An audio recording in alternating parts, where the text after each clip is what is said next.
Je suis Clotilde Dussoulier et vous écoutez l'épisode 210 de Change ma vie, l'étagère de l'inquiétude.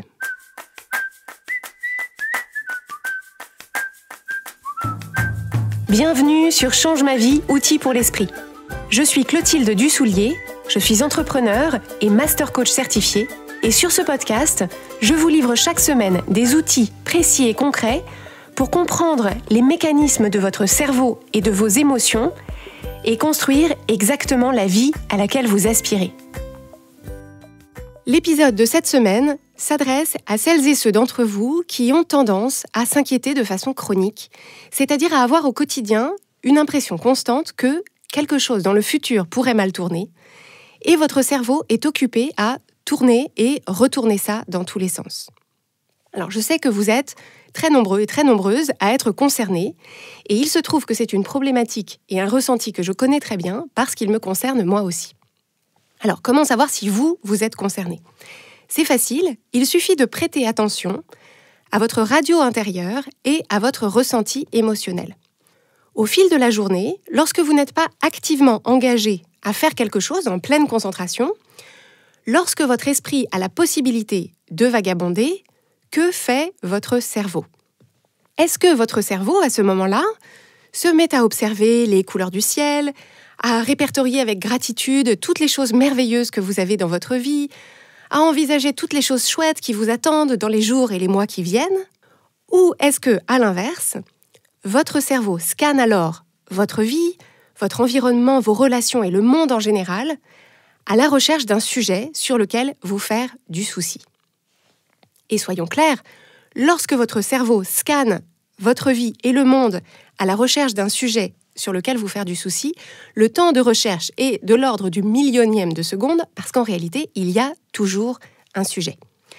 Même quand vous n'êtes pas dans une phase de difficulté aiguë dans votre vie, il y a toujours quelque chose à portée de main que votre cerveau attrape pour s'inquiéter, pour tourner en boucle sur le sujet, envisager ce qui pourrait se passer d'inconfortable, d'embêtant, voire de catastrophique, et ressentir dès maintenant toutes les émotions pénibles que vous pensez que vous ressentirez à coup sûr si ce scénario se réalise. Donc selon votre situation de vie et selon les périodes, ces sujets de prédilection d'inquiétude peuvent varier. Ça peut être des inquiétudes dans le domaine professionnel, si vous avez une difficulté relationnelle avec une personne avec qui ou pour qui vous travaillez, ou alors si vous travaillez sur un projet qui vous tient à cœur mais qui vous challenge pas mal. Ça peut être des inquiétudes dans le domaine familial, si vous avez des enfants et que vous essayez d'anticiper des difficultés dans le déroulement de leur scolarité, ou si vous avez des parents encore en vie et que vous vous demandez de quelle façon leur santé va évoluer. Ça peut être des inquiétudes financières, si vous avez des projets que vous voulez financer, ou des dépenses à anticiper, ou un investissement qui ne tourne pas comme vous l'aviez prévu. Ça peut être aussi des inquiétudes liées à votre santé, votre corps ou votre alimentation, si vous observez des changements dans ce domaine ou si au contraire, vous aspirez à des changements qui ne se matérialisent pas aussi vite que vous le souhaitez. Ça peut être aussi des inquiétudes très logistiques, de l'ordre de l'organisation d'un déplacement, d'une démarche administrative ou d'un déménagement. Et ça peut être des inquiétudes qui dépassent le cadre de votre vie à vous et de votre quotidien quand vous pensez à ce qui se passe dans le pays dans lequel vous vivez ou ailleurs dans le monde ou à l'état de la planète et comment tout ça va pouvoir évoluer. En m'écoutant lister ces différents motifs d'inquiétude, ces différents domaines que votre mécanisme d'inquiétude peut explorer, je vous propose de prendre un petit instant pour identifier quel est ou quels sont les motifs d'inquiétude qui sont les vôtres en ce moment. Où part votre cerveau lorsque vous lui laissez le champ libre et que vous laissez les tentacules de l'inquiétude se déployer et occuper toute la place. Donc c'est précieux dans un premier temps de vous proposer de simplement observer et identifier, de créer cet espace d'observation neutre et curieuse qui consiste à vous dire « En ce moment, je remarque que mon inquiétude se porte sur X ou Y sujet. » Sans vous en vouloir, sans en tirer de conclusion sur vous-même, sans minimiser ni renforcer la légitimité de cette inquiétude, juste observer. En ce moment, quand je laisse à mon cerveau le champ libre, il me propose de m'inquiéter, par exemple, de ce que j'ai mangé hier et de ce que je mangerai aujourd'hui. Ou bien, il me propose de m'inquiéter de mon planning de la semaine prochaine et comment je vais faire pour tout faire tenir. Ou bien, il me propose de m'inquiéter des changements politiques au Moyen-Orient et de leurs conséquences sur la région et sur le reste du monde. La raison pour laquelle c'est important d'identifier ça, c'est de se donner l'occasion de se rappeler que le mécanisme de l'inquiétude en soi n'est pas le meilleur moyen d'aborder ces différents sujets. Contrairement à ce que l'inquiétude cherche à nous faire croire dans l'instant, l'inquiétude en soi ne résout pas les problèmes. L'inquiétude en soi ne nous met pas en action pour faire ce qu'il nous est possible de faire pour prévenir ces problèmes, mettre en place des solutions ou faire notre part. L'inquiétude n'est utile que pour nous alerter sur un sujet de préoccupation potentielle, un sujet sur lequel on se sent concerné, sur lequel il y a un enjeu pour nous. Donc, à la première survenue de l'inquiétude sur un sujet donné, là, oui, là, c'est utile. Mais dès l'instant où on a reçu cette alerte, il faut sortir du mode inquiétude pour passer au mode analyse et action. Analyse du problème potentiel sur lequel l'inquiétude a attiré notre attention, ses tenants et ses aboutissants, les enjeux, les probabilités. Et si on établit qu'effectivement c'est un problème, ce qui n'est pas toujours le cas, quels sont nos leviers d'action pour nous en prémunir ou diminuer le risque et l'impact futur de ce problème.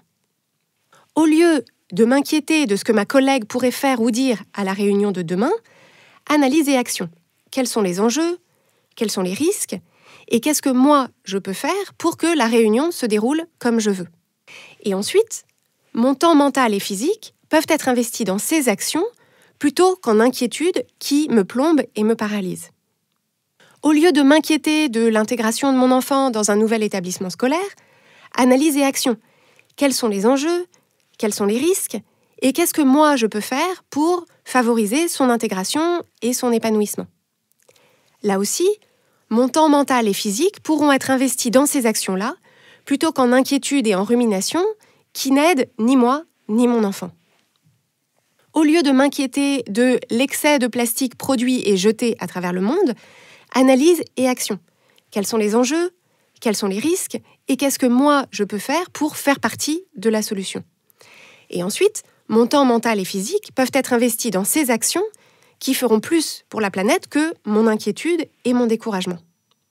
Donc ça, on peut le comprendre en théorie, mais remarquez en pratique que sortir de ce mode d'inquiétude, c'est étonnamment difficile, surtout quand c'est depuis longtemps notre mécanisme habituel. Donc si c'est votre cas, vous inquiéter, c'est tout simplement ce que fait votre cerveau par défaut. Et quoi que ce soit au final pas très agréable, c'est votre mode de fonctionnement familier. Donc vous y êtes habitué. Vous êtes habitué à la coloration gris foncé que ça donne à votre vie intérieure. Et changer de mode de fonctionnement, ça vous fait bizarre. Vous ne savez pas comment faire, vous ne savez pas quoi faire à la place et vous ne savez pas quelle couleur ça donnerait. Mais vous vous apercevez que c'est épuisant au quotidien d'avoir votre temps mental envahi par tous ces sujets d'inquiétude qui s'empilent. Et l'image que je veux vous proposer pour vous aider à vous défaire de cet automatisme d'inquiétude, c'est l'image de l'étagère de l'entrée.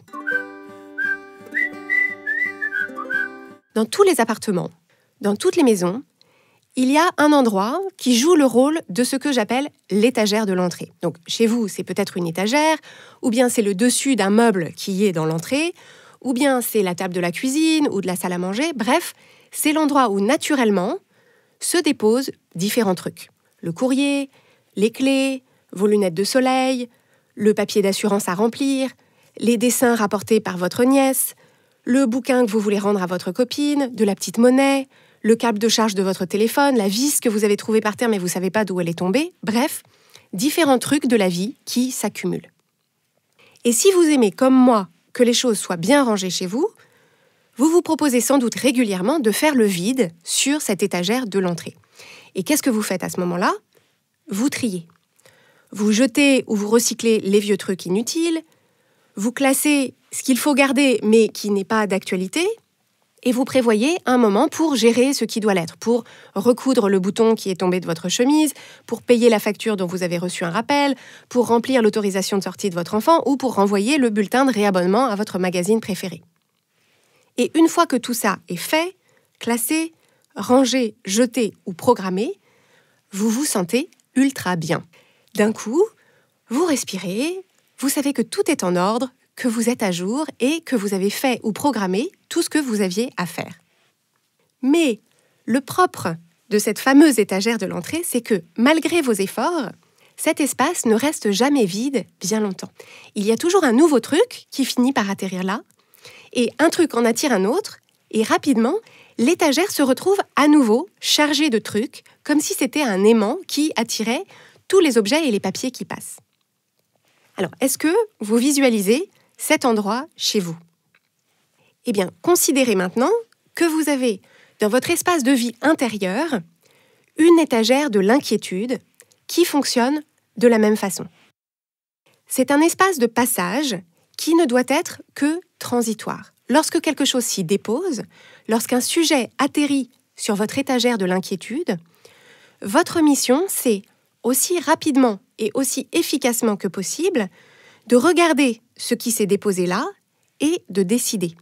Soit je jette parce que c'est un truc inutile, soit je classe parce que ce n'est plus d'actualité, soit je détermine ce qu'il faut que je fasse pour traiter ce sujet. Ou bien je le fais tout de suite, ou bien je programme le moment auquel je prévois de le faire.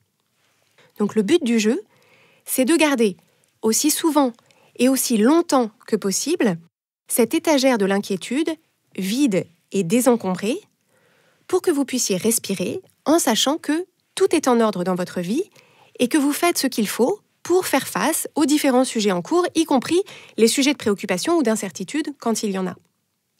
C'est une pratique à mettre en place dès aujourd'hui et plus vous vous y exercerez, mieux vous identifierez les diverses façons dont votre cerveau essaye d'empiler de nouveaux sujets sur votre étagère de l'inquiétude et mieux vous arriverez à faire ce tri de façon claire et immédiate pour que Inquiétude FM ne soit plus la radio que vous écoutez en continu toute la journée.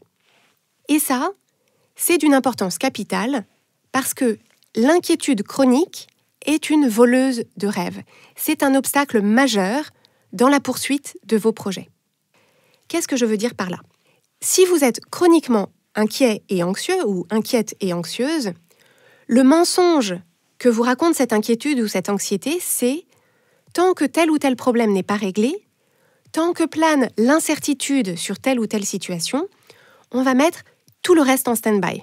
Donc toute votre énergie, tout votre temps mental et physique sont investis à vous projeter dans cette éventualité, vous restez en permanence en alerte sur ce sujet, et il ne vous reste aucune ressource pour construire ce à quoi vous aspirez, pour avancer sur vos projets, que ce soit dans votre vie personnelle, familiale ou professionnelle, ou dans vos engagements citoyens ou environnementaux.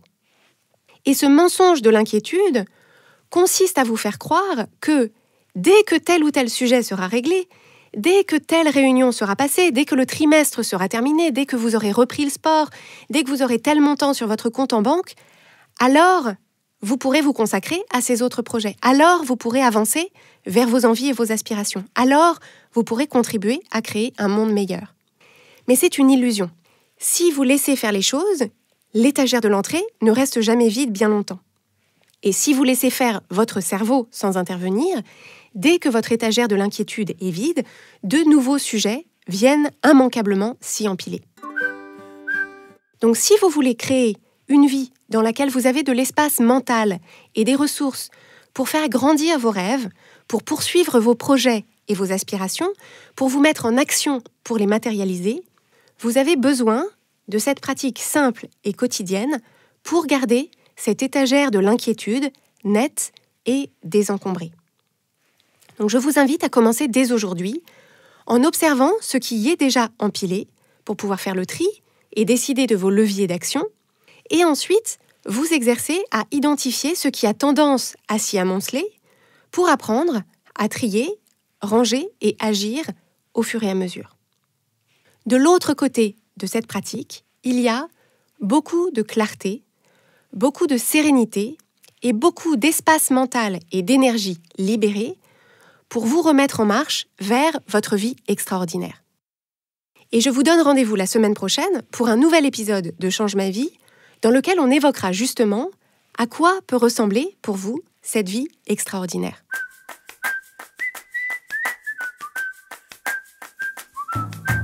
Si vous aimez Change ma vie, vous allez adorer Change ma vie mode d'emploi. Change ma vie mode d'emploi, c'est le programme de coaching qui va vous donner des ailes pour atteindre tous vos objectifs de vie. Grâce à notre méthodologie unique, nous allons vous guider pas à pas pour développer la vision riche et vivante de ce que vous voulez. Nous allons vous aider à trouver la clarté sur la façon la plus simple et la plus directe de l'obtenir, et nous allons vous apprendre à soutenir votre élan tout du long en surmontant les obstacles avec confiance pour vous sentir avancer tous les jours vers la vie à laquelle vous aspirez. Si vous écoutez Change ma vie, c'est que vous savez que vous avez une vie extraordinaire à vivre. Une vie qui a du sens et un impact, et c'est notre mission et notre passion de vous y aider. Je vous donne donc rendez-vous dès aujourd'hui sur changemavie.com/coaching pour avoir toutes les informations.